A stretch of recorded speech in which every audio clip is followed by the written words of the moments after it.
మన DNA TV, మన రాష్ట్రం, మన ఛానల్.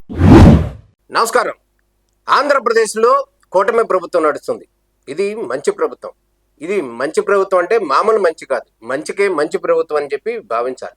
ఎంతలా అంటే అమ్మనా బూతులు తిట్టిన వైసీపీ వాళ్ళని కూడా ఎంతో ఉన్నతికి తీసుకురావాలనేటటువంటి సదుద్దేశంతో వారికి వందల కోట్లతో కూడినటువంటి కాంట్రాక్ట్లు ఇచ్చి లబ్ధి చేకూర్చేలాగా చేస్తున్నటువంటి మంచి ప్రభుత్వం అని చెప్పుకోవాలి.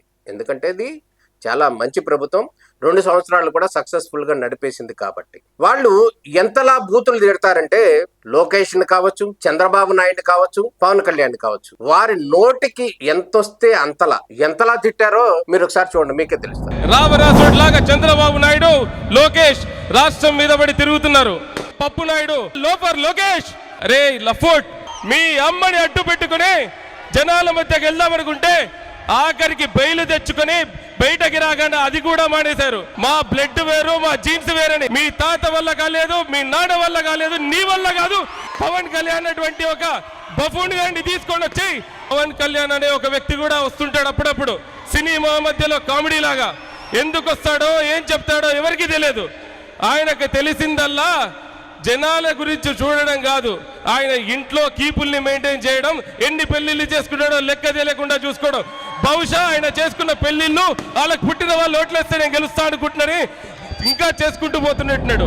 విన్నారు కదా, ఇతన్ని ఎవరంటే Karthikeya securities and outsourcing agency ఒకటి ఉంది. ఇది ఆంధ్రప్రదేశ్ లో ఉన్నటువంటి అన్ని మేజర్ టెంపుల్స్ లో సెక్యూరిటీ తీసుకోవటానికి ఏజెన్సీ కోసం దరఖాస్తు చేసుకున్నటువంటి సంస్థ. ఈ సంస్థకు మేజర్ బినామీగా ఉన్నటువంటి వ్యక్తే కార్తికేయ రెడ్డి. ఈ కార్తికేయ రెడ్డి ఎవరంటే శిల్పా చక్రపాణి రెడ్డి యొక్క కుమారుడు. వీళ్ళ బినామీ సంస్థే కార్తికేయ సెక్యూరిటీస్. ఈ సంస్థకు సంబంధించి ఎటువంటి అనుమతులు లేకపోయినప్పటికీ, ఎటువంటి పూర్తి స్థాయి డాక్యుమెంట్స్ లేకపోయినప్పటికీ కూడా దానికి సంబంధించినటువంటి సెక్యూరిటీ ఏజెన్సీని వారు చేజిక్కించుకునేందుకు వైసీపీ ప్రభుత్వానికి చెందిన వారు కూటమి ప్రభుత్వంలో ఉండి చకచకా ఫైళ్లు ముందుకు నడుపుతున్నటువంటి పరిస్థితి. ఇది ఎంతలా అంటే దాదాపు 25,000 మందికి సంబంధించినటువంటి ఈ సెక్యూరిటీ అవుట్ సోర్సింగ్ ఏజెన్సీని కైవసం చేసుకునేందుకు గాను తీవ్ర ప్రయత్నాలు చేస్తున్నారు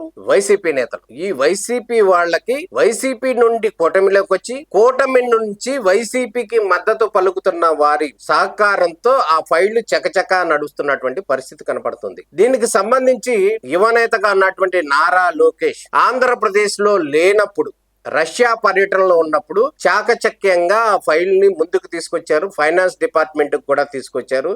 రేపో మాపో కూడా ఈ కార్తికేయ సెక్యూరిటీకి సంబంధించి, ఏజెన్సీకి సంబంధించి పూర్తి స్థాయి అనుమతులు ఇచ్చేందుకు చకచకా ఫైల్స్ ముందుకు వెళ్తున్నటువంటి పరిస్థితి. ఇంత జరుగుతున్నా కూడా పట్టించుకోరు. ఎందుకంటే ఇది మంచి ప్రభుత్వం కాబట్టి.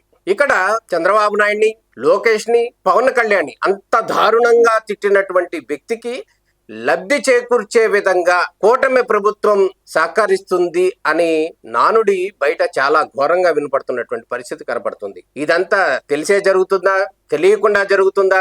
ఈ కార్తికేయ సెక్యూరిటీకి సంబంధించి అవకతవకలకు సంబంధించి శ్రీశైలంలో ఇప్పటికే ఆ కంపెనీకి సంబంధించి పూర్తి ఎవిడెన్స్ తో కూడా దేవాదాయ శాఖ ప్రభుత్వానికి నివేదిక ఇచ్చింది. ఈ సెక్యూరిటీ ఏజెన్సీ సరిగా పనిచేయట్లేదు గతం నుంచి కూడా. ఈ సెక్యూరిటీ ఏజెన్సీ అంటే నాటి వైసీపీ ప్రభుత్వం నుండి నేటి కూటమి వరకు కూడా అనేక టెంపుల్స్ లోను, అదే విధంగా ప్రభుత్వ హాస్పిటల్స్ లోను నిర్విరామంగా కొనసాగుతుంది. కానీ ఆ సంస్థని నిలుపుదల చేయలేదు. కారణం ఏంటంటే ఇది మంచి ప్రభుత్వం కాబట్టి. ఈ మంచి ప్రభుత్వం ఎక్కడి దాకా వెళ్ళిందంటే వారు అమ్మనా బూతులు తిడుతున్నటువంటి వీడియోలు కూడా పూర్తి స్థాయిలో కనబడుతున్నాయి, వినపడుతున్నాయి. అయినా కూడా నేటి కూటమి ప్రభుత్వం ఈ దారుణమైనటువంటి వ్యక్తులకు గనక ఇస్తే, అదే వ్యక్తులకు గనక ఈ ఏజెన్సీ గనక మళ్ళీ ఇస్తే చెప్పాల్సినటువంటి పరిస్థితి లేదు. ఈ మంచి ప్రభుత్వం ఇప్పటికైనా కూడా చెడ్డవారి పైన, దారుణంగా కూటమి ప్రభుత్వాన్ని వ్యతిరేకించిన వారి పైన కూడా చర్యలు తీసుకోలేకపోతే చేసేది ఏమి ఉండదనేది మనం భావించాల్సినటువంటి పరిస్థితి. అదే విధంగా కూటమి నాయకులు కూడా ఆవేదన వ్యక్తం చేస్తున్నటువంటి పరిస్థితి కనపడుతుంది. ఇప్పటికైనా ఇంత దారుణ వ్యవహారం చేసినటువంటి సదరు ఏజెన్సీని రద్దు చేయాల్సినటువంటి పరిస్థితి కూటమి ప్రభుత్వంపై ఉంది. అదే విధంగా నారా లోకేష్